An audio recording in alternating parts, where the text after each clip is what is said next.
Hello বন্ধুরা, শ্রেয়াস মেনুতে সবাইকে ওয়েলকাম। আজ আমি একটা নতুন ব্রেকফাস্ট রেসিপি নিয়ে চলে এসেছি। খুব সিম্পল, পরোটা, আলু ভাজা আর রায়তা। সকালবেলাটা যদি এই রকম খাবার দিয়ে শুরু হয় তাহলে মনে হয় সারা দিনটাই বেশ ভালো যাবে, তাই না? তাহলে চলো তাড়াতাড়ি দেখে নিই কীভাবে করতে হবে। ফার্স্টে আলুগুলোকে এইভাবে জিরি করে কেটে নিতে হবে, আলু ভাজার মতন। এরপরে কড়াইয়ে তেল গরম করে তাতে জিরে আর কাঁচা লঙ্কা ফোড়ন দিয়ে আলুটাকে দিয়ে দিতে হবে। এবার তার মধ্যে খুব সামান্য একটু হলুদ আর অল্প নুন দিয়ে ভালো করে নেড়ে চেড়ে ভেজে নিতে হবে।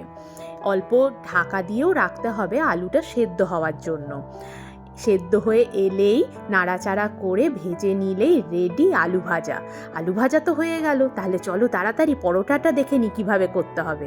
তার জন্য ফার্স্টে আটা থেকে লেচি কেটে আটায় কোট করে রুটির মতন ফার্স্টে বেলে নিতে হবে। এরপর তার মধ্যে অল্প ঘি আর আটা স্প্রেড করে ট্রায়াঙ্গেল শেপে গড়ে নিতে হবে। এখানে আটা আর ঘি দেওয়ার কারণ হলো লেয়ারগুলো খুব ভালোভাবে বোঝা যাবে। এবার বেলে নিয়ে এই রকম থিকনেসে বেলে নিতে হবে, খুব মোটাও না খুব পাতলাও না।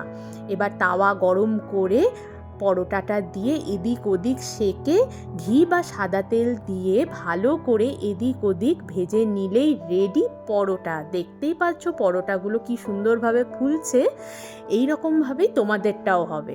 আর রায়তার জন্য টক দই, গ্রেট করা শসা আর অল্প বিট নুন দিয়ে মিক্স করে নিলেই রেডি রায়তা। পরোটা, আলু ভাজা আর রায়তা। এইরকম ইউনিক এবং সিম্পল রেসিপি পেতে আমার প্রোফাইলটা ফলো করতে ভুলো না, আর ইউটিউব থেকে দেখলে অবশ্যই সাবস্ক্রাইব করো।